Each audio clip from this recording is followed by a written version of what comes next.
लइका मन के जन्म हो है कहे सियाराम।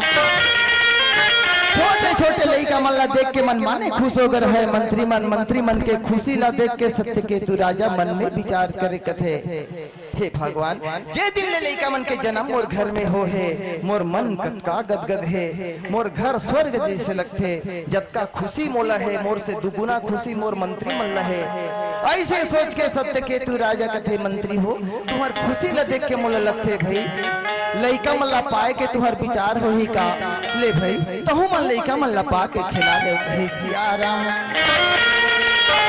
खुशी के मारे दोनों मंत्री मन बड़ा सुंदर रानी और राजा धरे रहे छोटे छोटे लइका गा जैसे धरी टपाटप चूमेगा बड़े बड़े मेछा वाले मंत्री मेछा मन लइका मन लगड़े हुई चिल्ला चिल्ला के लइका मन रोवत रहे सियाराम। जब लइका मन रोए तब मंत्री मन कथे चुपेरा बाबू चुपेरा जी हमन तुम ला खिलाथन ना बाढ़ू ना तहन तुहर बर गाड़ी लानबो मोटर लानबो खिलौना लानबो घुनघुना लानबो बाबू हो चुपेरा खाए करे खोहू तहन तुहर बर चना लानबो मुर्रा लानबो समोसा लानबो जलेबी लानबो जी चुपेरा हमन तुम ला खिलाथन ना। ऐसे कही कही के आज मंत्री मन छोटे छोटे लइका मन ला बड़ा सुंदर दरबार में खिलावत है सियाराम। रामा भजो रामा सिया रामा सिया रामा हो रामा रामा भजो रामा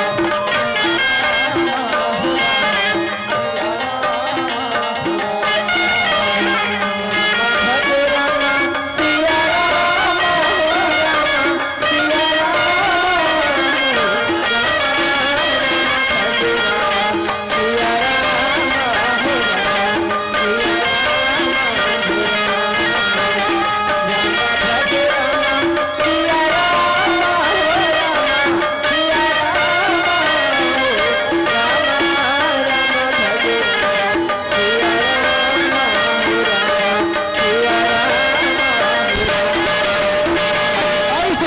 समाज हो आज मंत्री मन बड़ा सुंदर छोटे छोटे लइका मन ला बड़ा सुंदर दरबार में खिलावत रहे सियाराम। श्रोता समाज हो छोटे छोटे लइका मन ला पाके मंत्री मन काफी दिन हो गए है प्रेम में वसीभूत हो गए मंत्री मन। जब लइका मन रोवत रहे तो कह शहर के महिला मन आके मंत्री मन ला मांग डरिनगा देवन मंत्री हो हमार राजा के घर पर दिन के बाद लइका मन के जन्म हो है राजा के लइका ला महिला मन मांग डरिनगा कह शहर के और मंत्री अपना प्रेम में वसीभूत हो गए है। श्रोता समाज हो यही राजा के लइका कही के वही गांव के लइका ला पा के बड़ा सुंदर सेवा जतन में लगे रहे सियाराम। और डिग डिगा रे डिगा डिगा डिगा राम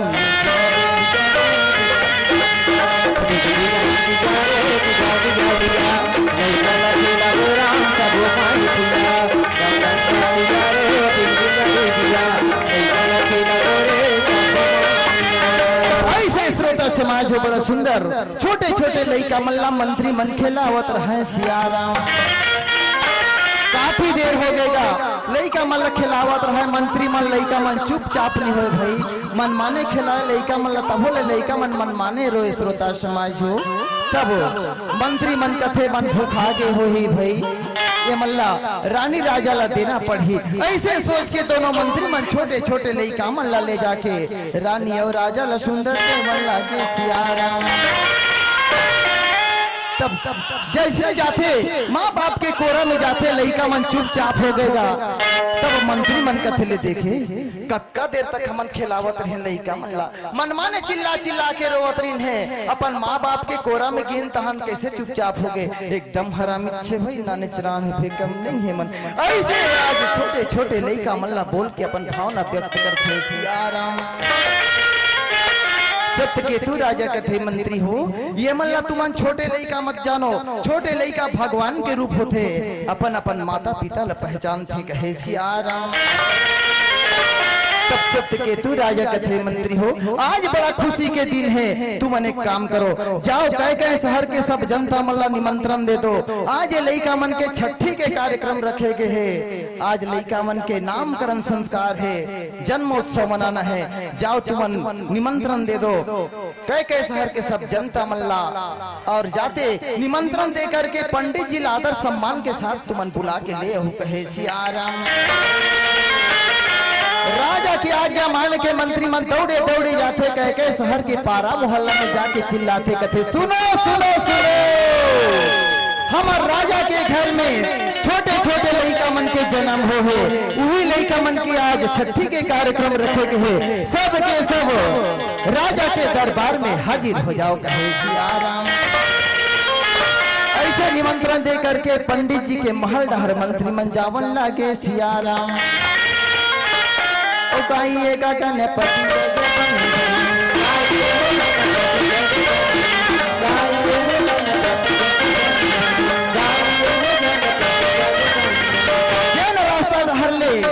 मंत्री मन जावत रहे हुई रास्ता में पंडित जी मिल जाते, पंडित जी के चरण में मंत्री मन गिर जाते सियाराम।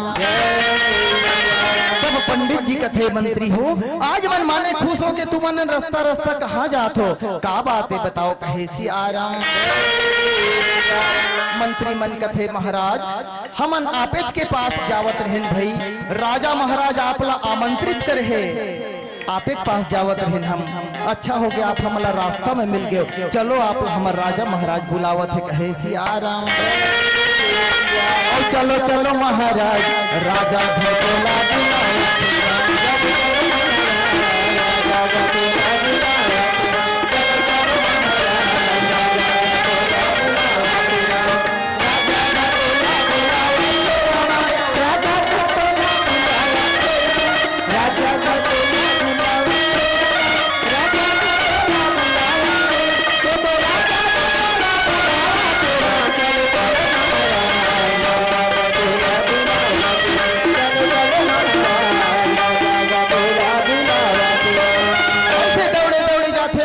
राजा महाराज कथे राजा महाराज हमन पंडित जी ला बुला के ले आइन कहे सियाराम। सत्यकेतु राजा और रानी महल से निकल के देखे आंगन में पंडित जी खड़े रहे, बड़ा सुंदर प्रणाम करते और अपन महल में ले जाके सुवासन में बिठावन लगे सियाराम। काफी देर बैठे पंडित जी सत्यकेतु राजा के महल में। तब पंडित जी कथे राजा महाराज आज अचानक कैसे याद करे बोला, का बातें बताओ कहे सियाराम। तब सत्यकेतु राजा कथे महाराज आपके आशीर्वाद से अब परमात्मा के कृपा से मोर घर में छोटे छोटे लइका मन के जन्म हो है। यही लइका मन के नामकरण करे बर आपला आमंत्रित करे हो, विधि के अनुसार ये लइका मन के नामकरण कर देते हो ते बहुत अच्छा होतिस कहे सियाराम। राजा के ऐसन वाणी सुन के पंडित जी रहा अपन पोथी पुराण निकाल के छोटे छोटे लइका मन के राशि गुण और नक्षत्र के बड़ा सुंदर मिलान करते सियाराम।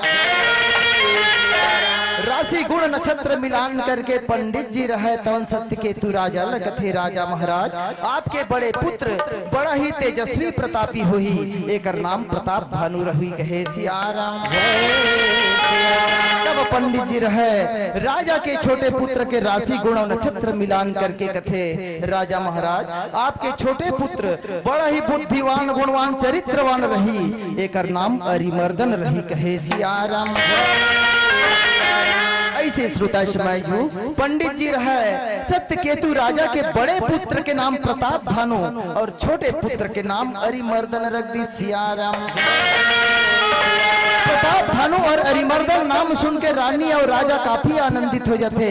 कह शहर के सब जनता मन राजा के दरबार में हाजिर रहे, सब के सब ये नाम ला सुन के काफी प्रशंसित हो जाते कहे सियाराम।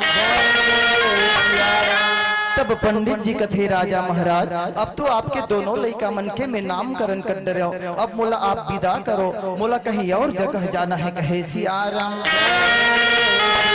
सत्यकेतु राजा मंत्री मन कथे अरे मंत्री हो तुम अनेक काम करो, पंडित जी ला ले चलो रंग महल में। रंग महल में पंडित जी के सारे दान दक्षिणा रखे हुए हैं, आदर सम्मान के साथ दान दक्षिणा के साथ में पंडित जी लाओ कर महल में छोड़ के आ जाओ कहे सियाराम। ऐसे श्रोता समाज हो सत्य केतु राजा और रानी पंडित जी ला बड़ा सुंदर प्रणाम करते और अपन महल से सुंदर विदा करते। सियाराम विदा पाके पंडित जी रहे मंत्री मन के साथ में रंग महल डहर जा मन लागे राजा राम।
कुछ दिन बीते के बाद में सत्य केतु राजा के दोनों लड़का मन ऐसे जल्दी जल्दी बढ़े बर लगे जैसे शुक्ल पक्ष में चंद्रमा बढ़ते। सियाराम कुछ दिन बीते के बाद में राजा के दोनों बेटा मन प्रताप भानु और अरिमर्दन दोनों बेटा मन जवान हो जाते, युवावस्था में प्रवेश कर लेते। सियाराम सत्य केतु राजा और रानी अपन दोनों जवान बेटा मन के साथ में प्रताप भानु और अरिमर्दन के साथ में बड़ा सुंदर दरबार में आवन लगे। मोर हरि भजन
सत्य केतु राजा अपन बेटा मन के साथ में दरबार में खड़े रहे।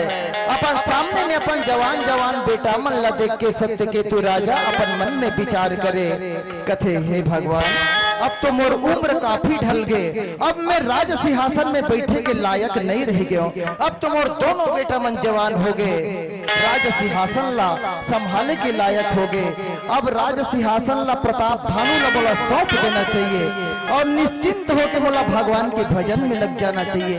ऐसे सोच के सत्य केतु राजा अपन पुत्र प्रताप भानु लगत है, बेटा प्रताप भानु तू मन मोर अवस्था ला देखा तो बेटा अब मैं राज सिंहासन में बैठे के लायक नहीं रह गया। प्रताप भानु मोर विचार है बेटा कि ये शहर के सारी जिम्मेदारी ला तोला सौंप देते हो और जनता के सुंदर सेवा बजाते राज सिंहासन ला संभालते बेटा और निश्चित हो के मैं भगवान के भजन में लग जाते हैं। प्रताप भानु तोर का विचार है कहे सियाराम।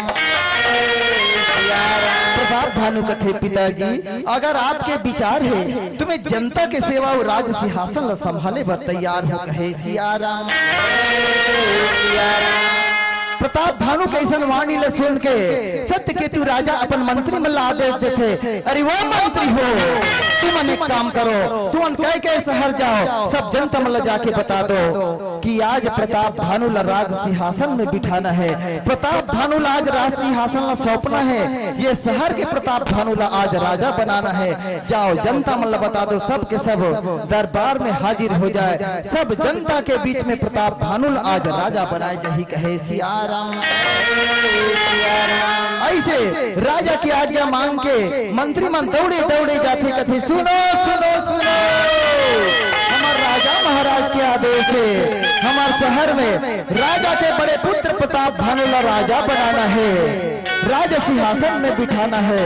सबके सब राजा के दरबार में हाजिर हो जाओ। आज सबके बीच में प्रताप भानु ला ये शहर के राजा बनाए जही कहे सियाराम। ऐसे श्रोता समाज हो मंत्री मन जाके जनता मल्ला बड़ा सुंदर बता मल्ला गे राजा राम चलो राजा बना बोरा ओ चलो राजा बना बोरा कहे कहे शहर के दाई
सत्य केतु राजा अपन पुत्र प्रताप भानु ला राज सिंहासन में बैठार के अरिमर्दन के साथ में चंदन बंदन तिलक लगा के कई कई शहर के सारी जिम्मेदारी ला सौंपत है। चंदन बंदन तिलक लगा के सत्य केतु राजा अपन पुत्र प्रताप भानु कथे बेटा प्रताप भानु आज से ये शहर के सारी जिम्मेदारी ला बेटा मैं तोला सौंपत हूँ प्रताप भानु राज सिंहासन ला तोला सौंपत हूँ प्रताप भानु।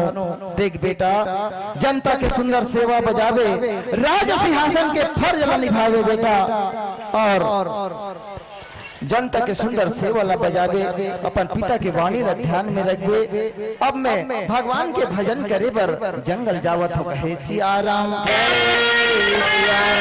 तब प्रताप भानु और अरिमर्दन अपन माता पिता के बड़ा सुंदर आशीर्वाद लेवत है सियाराम। ऐसे श्रोता समाज आज सत्य केतु राजा और रानी अपन बेटा मल्ला समझा बुझा के भगवान के भजन करे कर जंगल जावत हो कहे सियाराम। और रामे रमैया रामे कहो सियाराम। ऐसे श्रोता समाज हो का खुशी के दिन रहे सत्य केतु राजा अपन राजपाट ला अपन पुत्र प्रताप भानु ला सौंप के भगवान के भजन करे बर जंगल चले जथे सियाराम।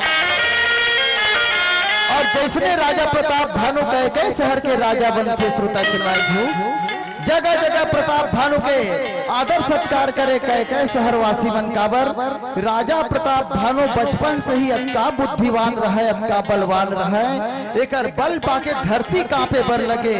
अतका बलवान रहे राजा प्रताप भानु कर बल पाके धरती गाय के समान हो जाए। ऐसा बलवान राजा पाके कह शहर की जनता मन मन माने खुश हो गए रहे। और राजा प्रताप भानु जैसे जैसे जनता मन ला आवश्यकता रहे सब आवश्यकता के एक एक करके पूरा करे।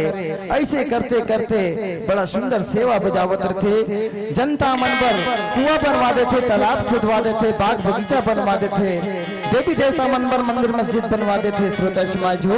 और निस्दिन देवी स्थल में जाके पूजा याचना किया करे, गरीब मन ला दान दक्षिणा दे करके जनता मन के सुंदर सेवा ला बजावत थे।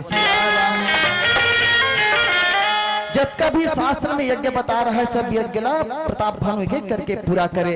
श्रोता समाज हो वो समय एक ऐसा युद्ध के आयोजन होते जिला विश्व युद्ध कहे जाते।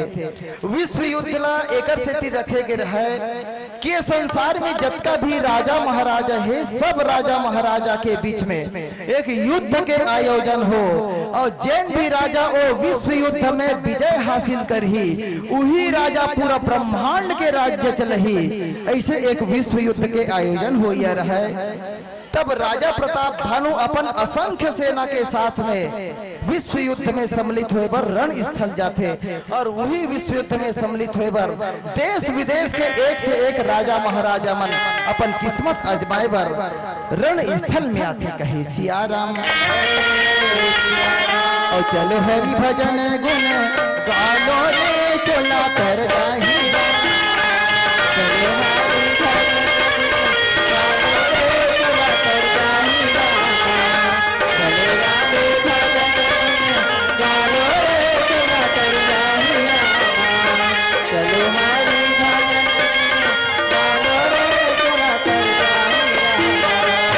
श्रोता समाज हो आज देश विदेश के सब राजा महाराजा मन रण स्थल में आते और जैसे रण स्थल में राजा मन पहुंचते श्रोता समाज हो जैसे पहुंची रण स्थल में देखी राजा प्रताप भानु रण स्थल में खड़े रहा। तब राजा मन ही मन सोचत रहेगा थे आज हर हालत से प्रताप भानु ला रण स्थल से खदेड़ना है, प्रताप भानु ला रण स्थल से खदेड़ना है। आज हम ये राजा ला दिखाबो कत्का बलवान राजा है, कत्का बुद्धिवान राजा है। श्रोता समाज हो ये राजा मन राजा प्रताप भानु ला देख के एकर से ती जले कि राजा प्रताप भानु के नाम हा ये राजा मन के देश में चले। काबर बहुत बुद्धिवान राजा रहे, बलवान राजा रहे, चरित्रवान राजा रहे। ये प्रताप भानु राजा के चर्चा ये राजा मन के देश में होत रहे। तेकर से ती प्रताप भानु पर ये राजा मन माने जलत रहे कि आज ये राजा ला रण स्थल से हम खदेड़ के दिखाबो। ये प्रताप भानु ला आज हम बताबो कत्का बुद्धिवान राजा है, बलवान राजा है। ऐसे ये पहुंचे हुए राजा मन प्रताप भानु ला देख देख के मन माने सोचत रहे सिया राम। ऐसे श्रोता समाज हो एक राजा है, राजा प्रताप भानु ला देख के क्रोध की अग्नि में जलते हुए जोर से गर्जना करते सिया राम। राजा के गर्जना सुन के प्रताप भानु कहे सिया राम। ऐसे श्रोता समाज हो वो राजा के साथ में राजा प्रताप भानु के रण स्थल में आक्रामक होते हो लागे सिया राम। रामा भजो सिया राम, रामा भजो सिया राम।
श्रोता समाज हो, राजा प्रताप भानु और भाई अरिमर्दन दोनों भाई मिलके सब राजा महाराजा मल्ला रणस्थल में धराशाही कर देते सियाराम। सब राजा महाराजा मल्लार प्रताप भानु एक एक करके रणस्थल में धराशाही कर देते। तब यही राजा मन के दल में एक ऐसा राजा पहुंचे रहे श्रोता समाज हो, जिन राजा बड़ा कायर रहा है। ये कायर राजा मन ही मन सोचत रहे कथी अरे हम तो प्रताप भानु ला रणस्थल से खदेड़बो कहत रहे, लेकिन प्रताप भानु तो सब राजा महाराजा मल्ला रणस्थल में धराशाही करते। अगर महू लड़ाई लड़ू प्रताप भानु महूल मार डाढ़ी और अपन राजा बन जही, तेकर से मोला लड़ाई नहीं लड़ना चाहिए बल्कि रण छोड़ के कहीं भग जाना चाहिए और कहीं छुप करके प्रताप भानु से बदला लेके बारे में कोई उपाय सोचना चाहिए, चलना चाहिए, भगना चाहिए। ऐसे सोच के ये कायर राजा लड़े पर आ रहा है, लेकिन बिना लड़ाई लड़े कायर की तरह रण छोड़ के जंगल डहर भागत है कहे सियाराम। एक राजा बचे रहे श्रोता समाज हो, यक्कू नाम के राजा। ऐसे लगे राजा प्रताप भानु के 3 गुना वो राजा हो ही ऐसे लगत रहा है भाई। वहू राजा अपन किस्मत लाजमाए पर रणस्थल में पहुंचे रहे श्रोता समाज हो। राजा प्रताप भानु ला देख के जोर से गर्जना करते, अरे वो सियाराम। राजा के गर्जना सुन के प्रताप भानु का सियाराम। ऐसे श्रोता समाज हो, राजा प्रताप भानु के साथ हुई यक्कू राजा के रणस्थल में आक्रामक युद्ध होने लगे सियाराम। और वही के समय में सियाराम लड़ाई होने लगे।